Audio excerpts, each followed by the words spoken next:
Oklahoma is a team that, has a similar-ish style, likes to, offensively at least, likes to get up and down, shoots lots of threes. Just what's a challenge? I know last time against Florida State you said track meet is good for you guys, but are you kind of expecting a similar, challenge with a team who plays a similar style of basketball? Yeah, I think so. I think they're just such a hard matchup, one, because they can go in transition, they make 9 threes a game, and they're so big on the inside. And so where rebounding has been an issue, I think they're out-rebounding their opponents by 18 a game. So we have to fix that. You said after the game that A&M outworked you guys. What do you do to try to fix that going forward? Yeah, we watched the film. We talk about how hard Oklahoma plays and just raise the standard in practice today and tomorrow. Do you think that second half at A&M can kind of be a warning going into this Oklahoma game of what happens if they take their foot off the gas? Yeah, I mean, I think we've learned that lesson before, and we talked about that at halftime, that we've blown a 20-point lead before, and we need to have a good third quarter. We need to come out strong. We need to guard, and we didn't do that. So I do think we need to do a better job of in-game adjustments. So at Texas A&M, they played kind of a half-court game the first half, and then they were going in transition, and we didn't really make that adjustment, just making sure that we pick up on those patterns as players quicker. Have you had that be an issue with past teams? How do you kind of approach a problem like that where it's almost more of like it's hard to identify mentally for each player, like why it's happening? You know what I mean? Like, how do you approach that? Yeah, there's always a bad quarter. So some teams it's your first quarter, which is also terrible, and some teams it's your third quarter. It better not be our fourth quarter, but I've actually had a lot of our teams have it be our third quarter, and there's some reasons behind that. One, adjustments are being made, the other team comes out fresh, and then human nature kicks in, you see a big lead, and you don't feel like your possessions matter as much as they did at the start of the game, and just making sure, like, over time, they kind of figure that out. That's kind of what I was going to ask. How do you get them to understand every possession still counts when you're up 20 points? Yeah, we've talked a lot about 20 points is nothing.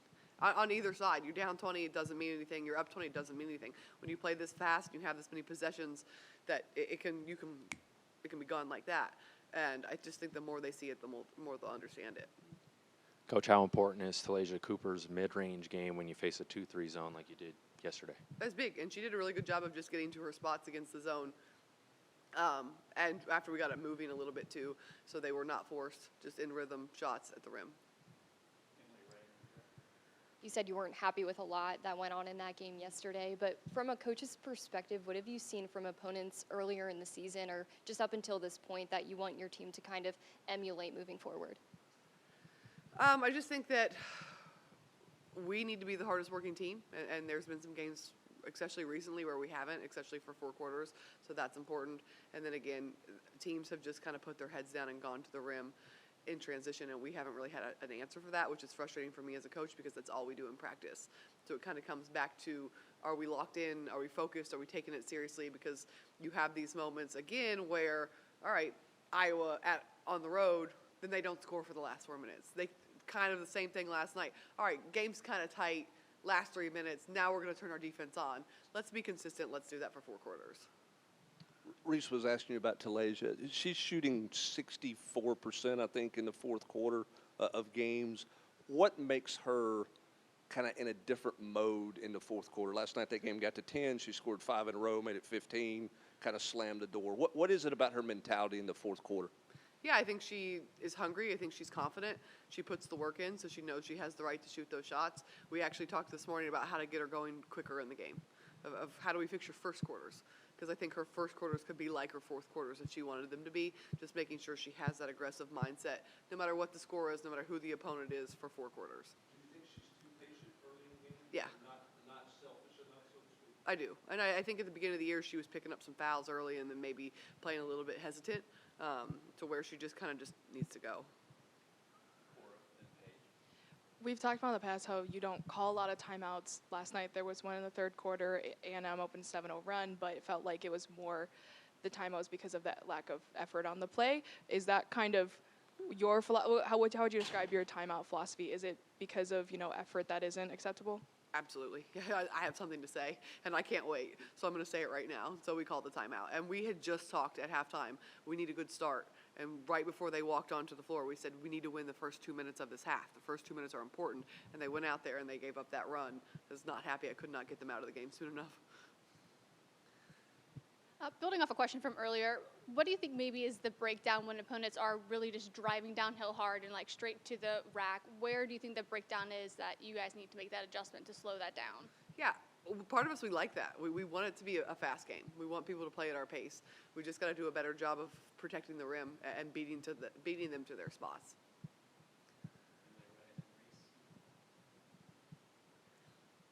When you have teams go on those runs, but then you also have weapons on your team like Talasia and Jewel who can just have immediate responses to those runs, how important is that? That's big. I think when you can trust your offense and you share the ball and you have the right people taking the right shots and you play together as a team and you have so many weapons, you have so many people that can give you 10, 15 a night, it makes my job a lot easier. Yesterday, you said that Jewel Spear, any shot she wants, she can take. I know it was kind of a joke. Yeah, but it was definitely a joke. what makes a player earn that respect where you can even joke about that? She's in the gym. She's such a good leader. She doesn't take bad, selfish shots. She's in the gym getting shots up. She creates shots for other people. You just trust her. It's interesting because you have some really strong free throw shooters on your team. You have 4 shooting over 80%, 6 shooting over 70%, but there's games that crop up where the team as a whole shoots, the percentage isn't great. How do you approach a problem that just feels like the answer is practice more, but just is there any other way to fix that? Practice more, and you got to look at your fatigue, I think, because yesterday both teams didn't shoot very well. And so it was a pace of game. Or was everyone a little bit tired, missing their foul shots? What's the issue for that? And so probably a combination of both. They threw a lot of different defensive looks, kind of mixed up some different zone stuff. How pleased were you with the way offensively you handled things in the half court in terms of shot selection, ball movement, with all the multiple looks that they tried to give you defensively? Yeah, I like the way we play on offense. We really tried not to pay attention to what the other team is in. We try to just go. So that is good. I do think late in the second quarter we could have done a better job of identifying what defense they were in. So I would call a zone set, and then they would switch it to man, and we couldn't figure that out. But we adjusted pretty well in the second half. You mentioned Oklahoma's post players off the top, but what will be the key to slowing them down on Sunday? You got to guard the three-point line, and you got to guard them at the rim, and you can't give them a really nice mix. We can't foul them, give them and ones, let them kill us on the inside and the outside. We got to pressure them, got to make them uncomfortable, we got to get stops. I feel like I've noticed some of your players kind of adopting your mentality of, you guys won the game, but it wasn't good enough. The radio last night, Talasia, at one point said, my defense was terrible in the third quarter. Do you kind of see your team adapting to the mentality, and is that a good sign to see?